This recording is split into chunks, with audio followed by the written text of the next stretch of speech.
Como voto ao ministro Flávio Dino. Senhor presidente, saúdo Vossa Excelência, assim como a ministra Carmen, ministro Fux, o ilustre relator, a Procuradoria-Geral da República, as defesas técnicas, todas as senhoras e os senhores. Farei apenas considerações de caráter geral que fundamentam o meu voto. Em primeiro lugar, no tocante à materialidade, além dos elementos que foram mencionados pelo excelentíssimo relator, nós tivemos as próprias sustentações orais que, de um modo geral, vão no sentido da materialidade. Algo que me chamou a atenção, ministra Carmen, que o eixo central das sustentações orais, de um modo geral, das defesas, não foi tanto descaracterizar as materialidades e sim afastar autorias, afastar os seus patrocinados, seus clientes, do itinerário delituoso ou em tese delituoso, o que também, obviamente, corrobora a densidade desse acervo probatório que foi muito bem escandido e delineado pela Procuradoria-Geral da República e pelo relator. Em relação à materialidade, e também em homenagem à elevada qualidade das sustentações orais, há, às vezes, houve aqui e em outros momentos, um debate quanto aos elementos da violência e grave ameaça, porque, de fato, são essenciais aos tipos penais que, em tese, sustentam essa imputação formulada pelo Ministério Público. O vídeo trazido pelo relator reforça aquilo que, seguidamente, e não só no 8 de janeiro, foi apresentado. É importante lembrar que nós estamos tratando de fatos que vêm de 2021, em continuidade normativo típica, falarei sobre isso em seguida, e chegam até, em tese, ao 8 de janeiro. Ora, neste período, houve sim a apreensão, consta dos autos, inclusive a apreensão de armas em vários momentos, inclusive no 8 de janeiro. Entendido, e novamente me valho do relatório do Departamento de Justiça dos Estados Unidos sobre o 6 de janeiro, quando eles fizeram análise sobre os 48 meses de ataque ao Capitólio, eles dizem assim, literalmente com tradução livre, conforme comprovado no tribunal, as armas usadas e transportadas no Capitólio incluem armas de fogo, havia isto, claro, spray, tasers, armas brancas, vírgula, incluindo espada, machados e facas, instrumento de trabalho que foram usados como armas. E armas improvisadas, como móveis de escritório destruídos, aqui vimos essa soldado, Marcela, falando em barra de ferro, cercas, bicicletários, escudos anti-motim roubados, tacos de beisebol, tacos de hóquei, mastros de bandeira, canos de PVC e luvas reforçadas. Então, é este conceito de arma que nós estamos tratando aqui, este conceito que esteve no 6 de janeiro, lá no Capitólio, e que, infelizmente, esteve presente em vários momentos, como o senhor relator lembrou, desde bombas, e é interessante que consta dos autos que este senhor da bomba, ou esses senhores da bomba no aeroporto, no dia 23 ou 24 de dezembro, menciona que obtiveram os materiais no acampamento do Exército, mostrando um liame, portanto, entre esses vários momentos que estão aludidos na denúncia. Lembro que muitos dos participantes eram policiais e membros das Forças Armadas, e estes, não há dúvida, esses só andam armados. Eu não conheço um que não ande armado, seja os da ativa quanto os já reformados. Todos andam armados. Há alguns que são mais apaixonados pelas suas armas do que pelos seus cônjuges. Dormem com as armas debaixo do travesseiro. Dormem com as armas na cama. Dormem com as armas ao lado da mesa de cabeceira. Transportam para onde vão. Eu fui governador de um estado fui ministro da Justiça, essa é a realidade. Então, se havia, como de fato havia, inequivocamente, no conjunto de atos, a presença de integrantes das forças policiais e das Forças Armadas, não há dúvida, estavam armados. Porque essa é da natureza da função, diria que mais do que um direito, é um dever. E houve, ministra Carmen, apreensão de armas, inclusive nos ônibus, consta também nos inquéritos policiais quanto ao chamado 8 de janeiro.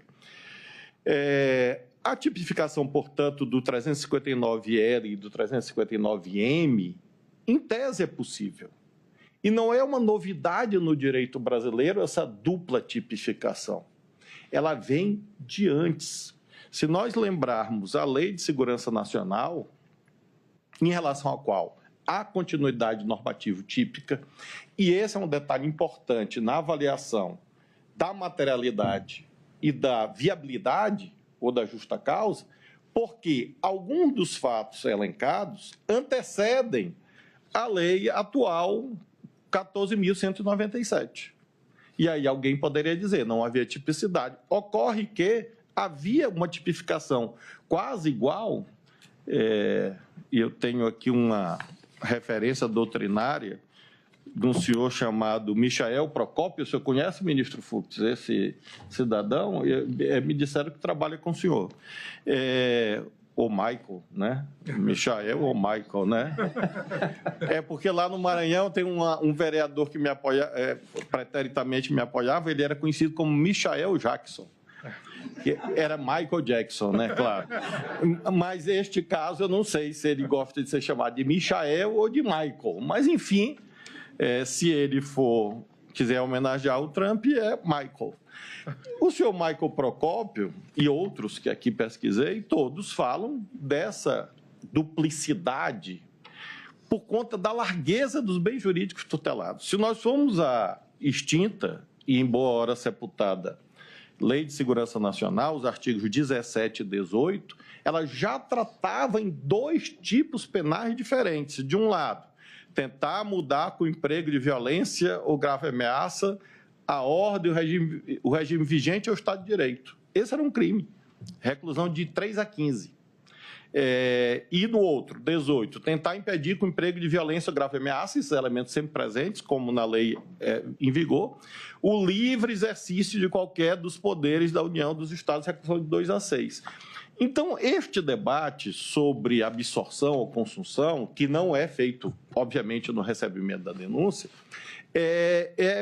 é cabível, mas ele antecede a lei de setembro de 2021. Essa lei foi sancionada, por coincidência, pelo senhor Jair Messias Bolsonaro e tendo como referendo dos senhores Anderson Torres, Walter Braga Neto, Damares Alves e Augusto Heleno. Portanto, é uma lei bastante recente, foi exatamente neste governo cujas pessoas estão aqui eventualmente acusadas. Portanto, nós não temos casuística em relação a esta lei, mas podemos sim remeter a essa ideia de que há, como de fato há, na minha perspectiva, continuidade normativa típica e, por isso, a construção doutrinária pretérita serve para nós admitirmos, em tese, a possibilidade, sim, de concurso de crimes como nós temos feito. E por que nós temos feito nos nossos julgamentos? Imaginemos que aquele aglomerado de pessoas tivesse se dirigido apenas ao Palácio do Planalto, no dia 8 de janeiro. Haveria a tentativa de depor o governo legitimamente eleito. Mas o que o Supremo tem com isto? O que o Congresso tem com isto? E é exatamente a variedade de bens jurídicos tutelados que inspirou o legislador, desde sempre, nessa ideia de múltiplos tipos penais. Então, nada estranha de que haja essas imputações todas constantes da denúncia e, repito, já de inúmeros acordos do Supremo Tribunal Federal. Em tese, sim, é possível, não há dúvida que é possível que alguém consuma o crime de tentar ou atentar contra o governo legitimamente eleito e não queira destruir o Estado Democrático de Direito e vice-versa. Em tese é possível. Ministro Flávio, permite? Pois não. Um exemplo ocorreu mundialmente na Polônia, quando o presidente, o Congresso, o parlamento polonês atentaram contra o Tribunal Constitucional polonês, fazendo algo, qualquer semelhança é a melhor coincidência, que foi feito aqui com o AI-2, de mudar a composição da corte. Lá alteraram de 70 para 65 anos, retroativamente retiraram os 5 juízes que eram contrários às medidas inconstitucionais. Isso é um atentado contra um dos poderes, mas não é um golpe de Estado. Não é porque os poderes políticos continuam. Eu, como já vou fazer 60, me declaro logo contra essa hipótese, porque já estou perto da incidência desta tentativa. Eu e Vossa Excelência, né? Vossa Excelência primeiro. Agora, nós... Vossa Excelência está com um problema com a idade. É por conta do peso, é em mim. Mas, voltando, portanto, à temática do concurso ou da absorção, é claro que isso vai ser debatido em tese. Mas, quanto à materialidade, não há dúvida quanto à sua viabilidade. Exatamente porque houve o ataque ao Supremo, ao Congresso, ao TSE e ao Palácio Planalto em outro momento. É claro que, quanto aos fatos supostamente existentes, que serão objeto de instrução, que antecedem o dia 1º de janeiro de 2023, é claro que quem eventualmente estava ali perpetrando aqueles atos não queria depor o governo do qual fazia parte. Óbvio.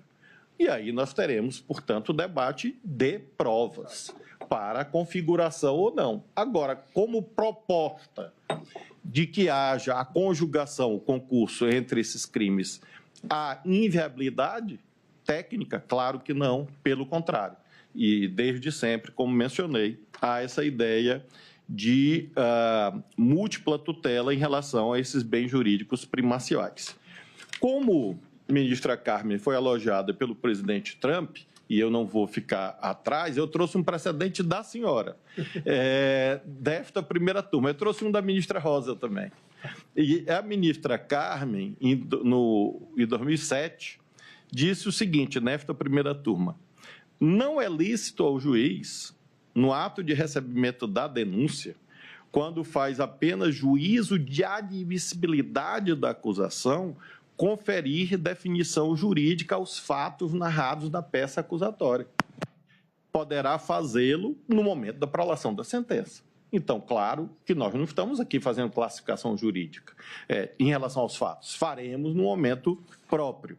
E a ministra Rosa, já mais recentemente, em 2013, no mesmo sentido, assentou, nesta primeira turma, que a sentença é um momento processual oportuno para emendar-se libelli, até o do 383, apenas quando houvesse uma repercussão na definição da competência, que poderia haver essa antecipação da classificação jurídica. Disso não se cuida, portanto... Breaking News, CNN.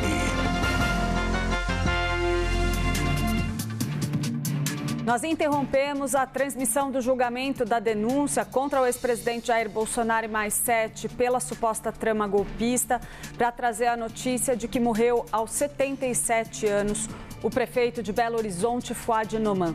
Ele teve uma parada cardiorrespiratória no hospital, onde estava internado desde o último dia 3 de janeiro.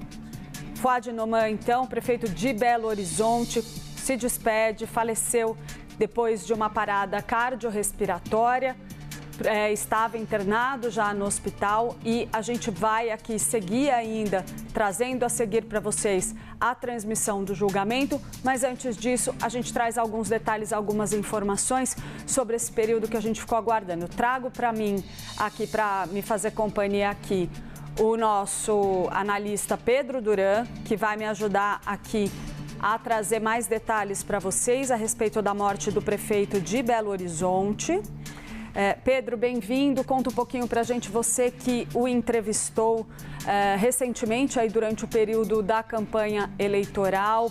Fouad Noman, que surpreendeu de certa forma, acabou se reelegendo depois de uma campanha ali que chegou a trazer para a gente muita dúvida sobre qual seria o desfecho da eleição. Infelizmente, pouco tempo depois de assumir, ele acabou sendo internado. Bem-vindo de volta, Pedro. Obrigado, Clarissa. Pois é, foram mais de 80 dias de internação nessa última passagem de Fouad Noman pelo hospital.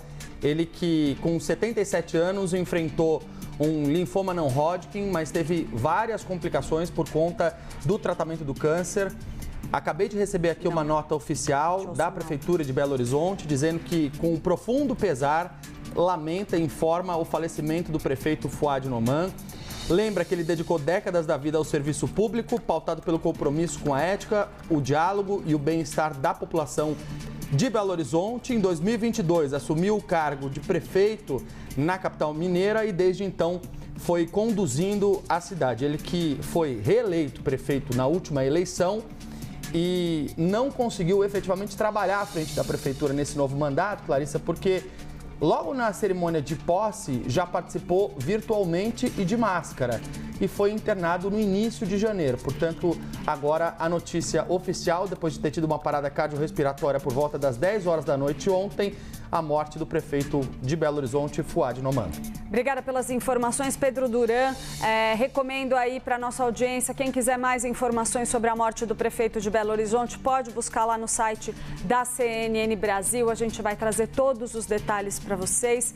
Mas, antes disso, eu preciso aqui voltar para a transmissão ao vivo, diretamente do plenário da primeira turma do Supremo Tribunal Federal, onde acontece o julgamento da denúncia contra o ex-presidente Jair Bolsonaro. Isto agora, porque a arte é fonte do direito também, bem sabemos, nas telas, pela pena, de um lado, de Marcelo Rubens Paiva, de outro, pela genialidade de Walter Salles, Fernanda Torres e outros tantos que orgulham a cultura brasileira. Fonte do direito, o que eles estão mostrando ali? Remarcando o caráter permanente e hediondo do desaparecimento de pessoas, de tortura, de assassinatos que derivam de quê?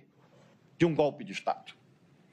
Então, aqueles que nos anos 20 e 30 do século XX normalizaram a chegada de Mussolini e Hitler ao poder, dizendo, este é um processo normal, certamente se arrependeram quando viram as consequências nos odientos campos de concentração, vitimando o povo judeu e outras tantas minorias na Europa. Portanto, golpe de Estado é coisa séria. É falsa a ideia de que um golpe de Estado, ou uma tentativa de golpe de Estado, porque não resultou em mortes naquele dia, é uma infração penal de menor potencial ofensivo ou suscetível de aplicação até de um princípio da insignificância, a excluir a tipicidade. Isto é uma desonra à memória nacional. Esse tipo de raciocínio é uma agressão às famílias que perderam familiares no momento de trevas da vida brasileira. E isto reverbera em um tribunal na medida em que, repito, nós não estamos aqui friamente cumprindo a ordem jurídica sem levar em conta aquilo que o ministro Fux, meu amigo tão querido, sempre lembra quanto ao consequencialismo, que é um mandamento legal. O Tribunal Constitucional, ele não pode ser consequencialista, ele é obrigado a ser consequencialista. É da natureza dele, inclusive pela sua condição de órgão de cúpula do Estado. Então, sob todos esses aspectos, eminente presidente Cristiano Zanin, penso que, se não morreu, poderia ter morrido. Acho, portanto, que a denúncia possui os atributos fundamentais da materialidade, da viabilidade, porque houve violência e essa violência poderia ter produzido danos de enorme proporção. E o fato de isto não ter se configurado não exclui a tipicidade definida em lei. Basta ler o tipo penal para compreender que a conduta é atentar, por uma razão simples. Se fosse consumado, o golpe de Estado não tinha viabilidade na persecução penal, porque não haveria juízes para julgar. E é por isso que, corretamente, o legislador, não é o Supremo, é o legislador e o Poder Executivo que sancionou a lei, previu o crime com esses contornos a que fiz alusão. Finalmente, concluo meu voto lembrando quanto à autoria.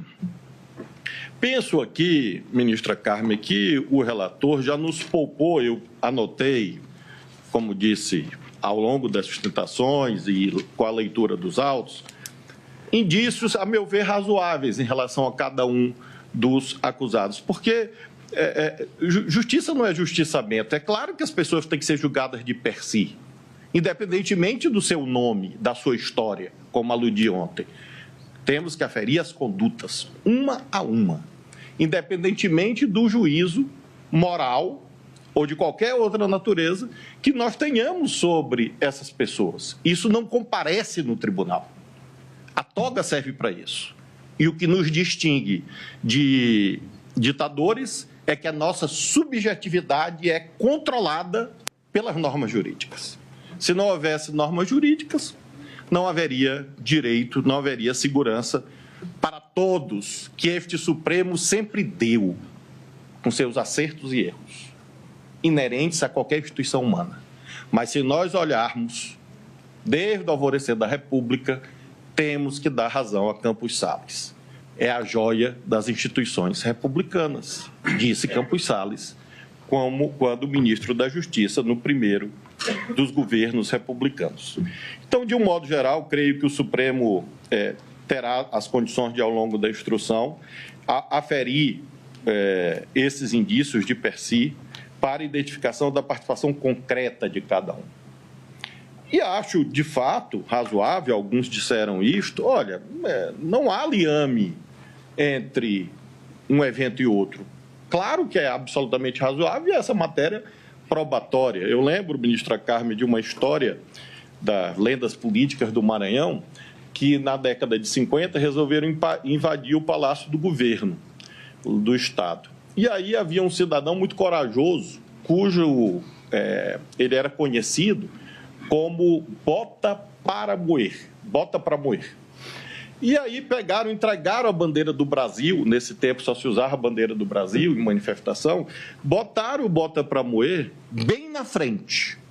E esta marcha atravessou São Luís, e quando chegou na fronteira do palácio, havia policiais, bota para moer olhou os policiais, as metralhadoras, e entregou a bandeira nacional com o seguinte brado: a partir daqui, arrumem um mais doido do que eu. Então, é possível que alguém tenha desistido. E nós vamos debater se isso configurou ou não o delineamento, a tipificação de uma ou outra conduta, ou de nenhuma, mas no curso da instrução. Esse é o juízo de autoria, né, próprio da instrução processual.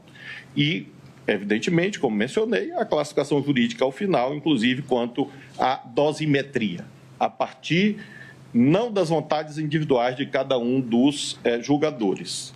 Porque, repito, isto não comparece em um tribunal com a tradição e com a autoridade moral e jurídica que o Supremo Tribunal Federal tem. Com essas considerações, senhor presidente, eu tenho muita convicção de que as razões técnicas expedidas pelo eminente relator são suficientes para, neste momento, acompanhá-lo, ressalvando, obviamente, o final, a cognição definitiva, em que teremos, com certeza, com esta multiplicidade de acusados, percepções diferentes quanto às realidades que se formarão nos autos com a instrução. Mas, nesse instante, creio que a convergência é similar àquela quanto à dor dos brasileiros com a derrota de ontem para a Argentina, né? Acho que há consenso em relação a isso e, a meu ver, há um consenso também quanto às condições da denúncia ofertada pelo Ministério Público. Quanto ao trabalho do Ministério Público, tenho, doutor Paulo Gonet, só um reparo, uma sugestão. O eminente ministro Alexandre, ao fazer o seu resumo, descreveu múltiplos crimes contra a língua portuguesa e Vossa Excelência não fez nada. A pobre da língua portuguesa merece algum tipo de proteção do Ministério Público, se é que são verdades as frases do ministro Alexandre de Moraes. Com essas considerações, senhor presidente, eu acompanho o relator. Vossa Excelência, então, acompanha o relator para receber na íntegra a denúncia. Nos exatos termos do voto do eminente relator.